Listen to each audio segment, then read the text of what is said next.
नमस्कार दोस्तों, माधव हिंदी पाठशाला सूरत से मैं चौहान कौशिक। कैसे हो दोस्तों? आज हम हिंदी मीडियम कक्षा 7 में विषय हिंदी लेकर मैं आपके सामने उपस्थित हुआ हूँ। आज हम एकम नंबर 10 जो काव्य है बाल लीला, उसका अभ्यास करेंगे, जिसके लेखक है सूरदास जी। महाकवि सूरदास का जन्म दिल्ली के पास सिही नामक गांव में हुआ था। वे दिल्ली मथुरा मार्ग पर यमुना नदी के किनारे गौ घाट पर रहते थे। माना जाता है वे जन्मांध थे। श्रीमद् वल्लभाचार्य ने उन्हें वैष्णव धर्म की दीक्षा देकर अपना शिष्य बनाया। ब्रज भाषा में रचित सूरसागर उनका सर्वाधिक प्रामाणिक ग्रंथ है। सूर का मन श्री कृष्ण की बाल लीला के वर्णन में अधिक रमा है। प्रस्तुत पदों में उन्होंने श्री कृष्ण के बाल हट का बड़ा ही मार्मिक चित्रण किया है। दोस्तों, श्री कृष्ण के जो बचपन से ही थोड़े शरारती और नटखट थे, उनके जीवन की कुछ बातें, जो कुछ लीलाएँ थी, वो इस काव्य में हम देखेंगे कि वो उन्होंने कैसी कैसी शरारतें की थी और उन्होंने क्या क्या किया था। वो जब वो छोटे थे तब की कुछ बातों को लेकर सूरदास जी ने यहाँ पर बहुत अच्छे ढंग से, बहुत अच्छी तरीके से, एकदम सरल भाषा में यहाँ पर समझाने की बात कही है। तो देखते हैं वह। यह पहले 2 पद है, यहाँ पर 2 पद दिए गए, इसमें से हम पहले देखता है। मैया मैं तो चंद्र खिलौना ले हो, जे हो लेती धरनी पे, अभी तेरी गोद न एहो। सुरभि को पई पान न करी हो, बेनी सिर न गुहे हो ही पुत्र नंद बाबा को तेरो सुत न कहे हो। आगे आऊँ बात सुनी मोरी, बलदेव ही न जहो। देखते हैं दूसरी बार के। मैया मैं तो चंद्र खिलौना ले हो, जे हो लोटी धरनी पे, अभी तेरी गोद न एहो। सुरभि को पई पान न करी हो, बेनी सिर न घुए हो ही पुत्र नंद बाबा को तेरो सुत न कहे हो। आगे आऊँ बात सुन मोरी, बलदेव ही न जहो। यहाँ पर पहले पद में यह बात बताई गई है कि मैया मैं तो चंद्र खिलौना ले हूँ। कृष्ण जी अपनी माता से कह रहे हैं कि मुझे वो चंद्र खिलौना चाहिए, वो चंद्र खिलौना है, वो मुझे चाहिए। जे हो लोटी धरनी पे, अब तेरी गोद न हो। अगर मुझे वो चंद्र खिलौना ना मिला तो मैं धरती पे ले जाऊंगा और कभी भी तुम्हारी गोद में नहीं बैठूंगा। हे मैया, मुझे वो चंद्र का खिलौना चाहिए। अगर आप मुझे वो चंद्र का खिलौना नहीं दोगी तो मैं धरती पे लेट जाऊंगा, मतलब ज़मीन पर लेट जाऊंगा। अभी तेरी गोद नहीं हो और कभी भी आपकी गोद में नहीं बैठूंगा। सुरभि को पई पान न करी हो, बेनी सिर न घुए हो। सुरभि मतलब गाय, मैं गाय का पई पान करना मतलब दूध नहीं पीऊँगा। मुझे जब तक वो खिलौना नहीं दोगी तब तक मैं गाय का दूध नहीं पीऊँगा और कभी भी अपनी सिर न घुए हो, और मैं कभी भी चोटी, अपने बालों की चोटी तुमसे नहीं बंधवाऊँगा। हो ही पुत्र नंद बाबा को तेरो सुत न कहो। और ये मैया, अगर मुझे तो वो चंद्र खिलौना नहीं देगी तो मैं तेरा पुत्र नहीं कहलाऊँगा, मैं तो नंद बाबा का पुत्र कहलाऊँगा। मुझे वो चंद्र खिलौना चाहिए। आगे आऊँ बात सुनी मोरी, बलदेव ही न जहो। तब माता जी कहती है कि बेटा आगे उठ और इधर आ जा, और उस तरफ तेरा भाई है बलदेव, वहाँ पर जा। पहले पद में सूरदास जी लिखते हैं कि कृष्ण अपनी माँ से वो चंद्र का खिलौना मांगते हैं और उनके साथ शरारती भरे ढंग से कहते हैं कि अगर हे मैया मुझे वो चंद्र खिलौना नहीं मिला तो मैं धरती पे ले जाऊंगा, तेरी गोद में नहीं बैठूंगा, गाय का दूध भी नहीं पीऊँगा, तुझसे चोटी भी नहीं बंधवाऊँगा, और अंत में कहते हैं कि मैं तो तेरा पुत्र भी नहीं कहलाऊँगा, मैं तो नंद बाबा का पुत्र कहलाऊँगा। तब वो अपनी श्री कृष्ण की मैया उसे कहती है कि बेटा आगे आ, और तेरा भाई वहाँ पर है बलदेव जी, वहाँ पर तू जा। आगे यहाँ पर दूसरा पद दिया गया है। दूसरे पद में हम देखते हैं कि यहाँ पर सुनिएगा। मैया मोरी मैं नहीं माखन खायो, भोर बह गई अन्न के पाछे, मधुबन मोही पढ़ायो। मैया मोरी मैं नहीं माखन खायो, भोर गए गैयन के पाछे, मधुबन मोही पठायो।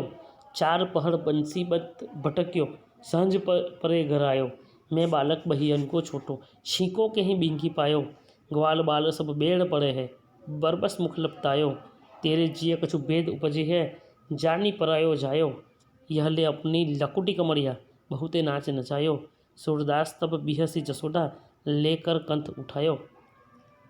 लिखते हैं कि मैया मोरी मैं नहीं माखन खायो, भोर भये गैयन के पाछे, मधुमन मोहि पठायो। दूसरे पद में सूरदास जी लिखते हैं कि कृष्ण अपने बाल दोस्तों के साथ मिलकर गांव में जो कुछ भी गोपियां है, जो कुछ भी परिवार रहते हैं, उन लोगों के घर पे घुसकर चोरी करते, माखन की चोरी करते हैं और जितना माखन मिलता है वो सब लोग दोस्त के साथ मिलकर खा जाते हैं।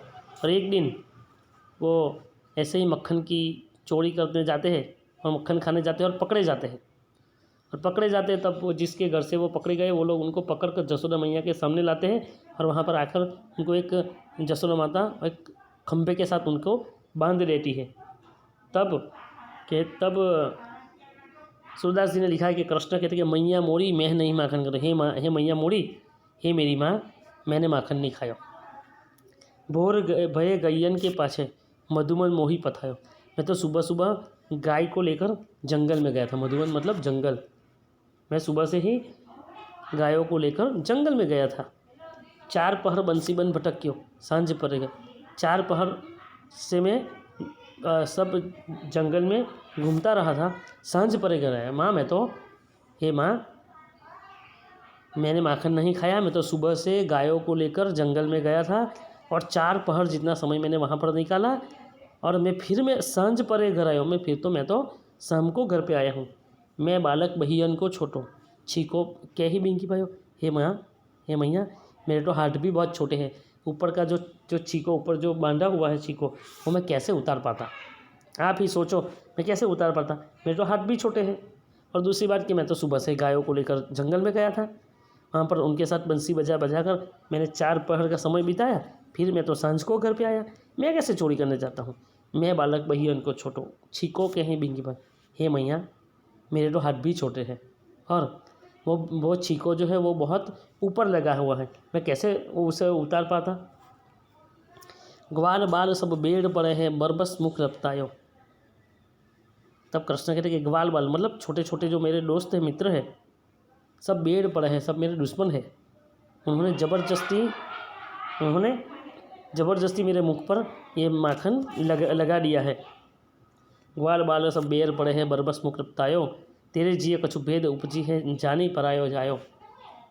सूरदास जी कृष्ण के माध्यम से कहते हैं कि ग्वाल बाल सब बेर पड़े हैं, जो ग्वाल बाल जो मेरे छोटे दोस्त हैं वो सब मेरे दुश्मन हैं। बरबस मुख लपटायो, वो लोग उन्होंने मेरे मुंह पर ज़बरदस्ती से माखन लगा दिया है। तेरे जिय कछु भेद उपजी है, जानी परायो जायो। मुझे ऐसा लगता है कि हे माँ, तेरे मन में आज कुछ अंतर आ गया है। मुझे ऐसा लगता है कि तेरे मन में मेरे प्रति कुछ अंतर आ गया है, कुछ बात है जो तेरे मन में चल रही है। तू मुझे पराया मानती है, तू मुझे अपना नहीं मानती। यह ले अपनी लकुटी कमरिया, बहुत नाच नचायो। हे माँ, ये तेरी लाठी और तेरी कमरिया है वो तू ले ले।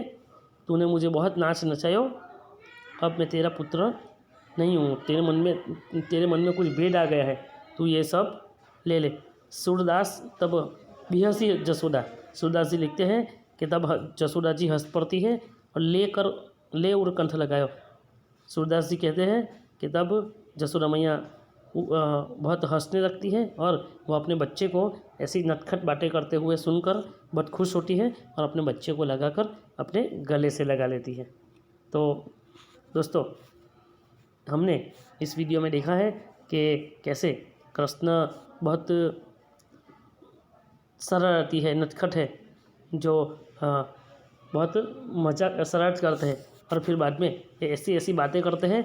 उनकी ये सब बातें सुनकर बाकी सब लोगों को भी हंसी आ जाती है और जो लोग शिकायत करने आए थे वही लोग जसोदा मैया को ये कह के छोड़ जाते हैं कि जसोदा मैया इस बार उन्हें जाने दो कान्हा को, दूसरी बार अगर ऐसा होगा तब उनको सजा करना।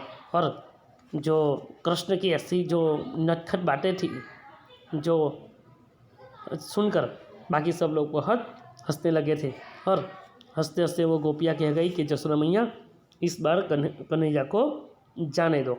यहाँ पर सूरदास जी ने की श्री कृष्ण के प्रति भक्ति और श्री कृष्ण का अपनी माता के प्रति जो प्रेम है वो यहाँ पर हमें देखने को मिलता है। तो दोस्तों, आपको इस चैप्टर के जो कुछ भी स्वाध्याय हैं वो लिखना है, शब्दार्थ है वो भी लिखना है, और हम आगे के वीडियो में आपके सामने कुछ नए चैप्टर लेकर उपस्थित होंगे। तब तक के लिए नमस्कार।